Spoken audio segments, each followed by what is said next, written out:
কাঁটাতারের বেড়া নয়, এবার সীমান্তে পাহারাদার হবে বিষধর সাপ আর হিংস্র কুমির। ভারত বাংলাদেশ সীমান্তের নদীপথে অনুপ্রবেশ ঠেকাতে এক বিতর্কিত ও ভয়ঙ্কর পরিকল্পনা করছে বিএসএফ। কিন্তু এই প্রাকৃতিক প্রতিবন্ধক কি আদৌ সম্ভব, নাকি এটি বড় কোনো মানবাধিকার লঙ্ঘনের ইঙ্গিত?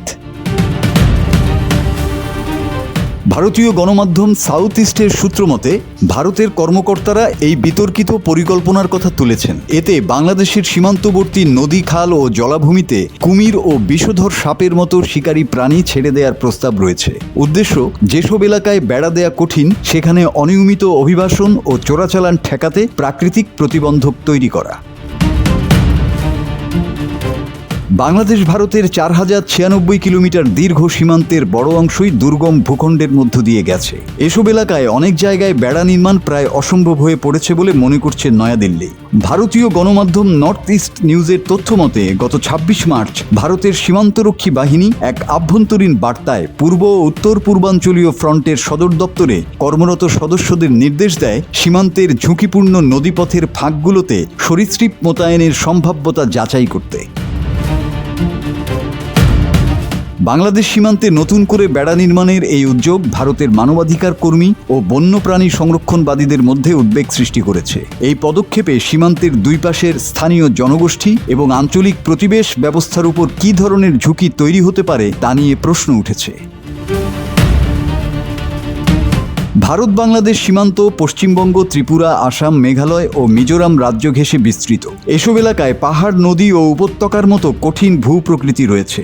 ভারত প্রায় 3000 কিলোমিটার সীমান্তে বেড়া নির্মাণ করেছে, তবে বাকি অংশের মধ্যে রয়েছে জলাভূমি ও নদীপথ, যেখানে সীমান্তের দুই পাশেই বসবাস করে লাখো কোটি মানুষ। তবে বিশ্লেষক ও মানবাধিকার কর্মীরা সতর্ক করে বলছেন, কুমিরের মতো বিপজ্জনক প্রাণী ব্যবহার করে শরণার্থী ও অভিবাসীদের ঠেকানোর পরিকল্পনা উদ্বেগজনক।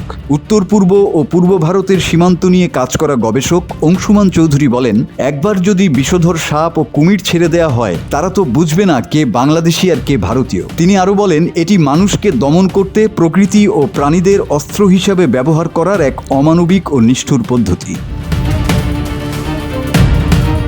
ভারতের প্রধানমন্ত্রী নরেন্দ্র মোদীর নেতৃত্বে হিন্দুত্ববাদী সরকার দীর্ঘদিন ধরে দাবি করে আসছে অনিয়মিত অভিবাসীরা দেশের জনসংখ্যার ভারসাম্য বদলে দিচ্ছে এবং এটি একটি হুমকি।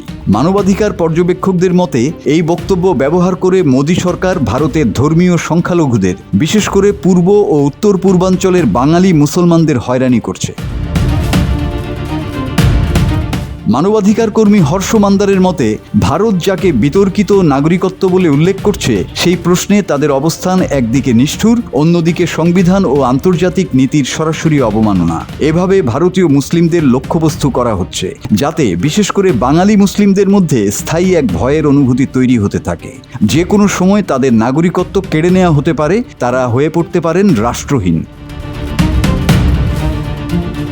ওয়াইল্ড লাইফ ট্রাস্ট অব ইন্ডিয়ার কৌশল ও সমন্বয় বিভাগের প্রধান রথিন বর্মন প্রাকৃতিকভাবে কোনো প্রজাতির বিস্তৃতি পরিবর্তনের বিরুদ্ধে সতর্ক করে বলেন, আমরা যদি জোর করে এটা চাপিয়ে দেই তাহলে পুরো খাদ্য শৃঙ্খল বা বাস্তুতন্ত্রে হস্তক্ষেপ ঘটবে। কোনো নথিহীন অভিবাসীকে নদীতে কুমির বা সাপের মুখে ফেলে দেয়া কিংবা বন্দুকের মুখে ঠেলে দেয়া এর কোনো যৌক্তিকতা নেই। Desk report, 24 hours Bangla.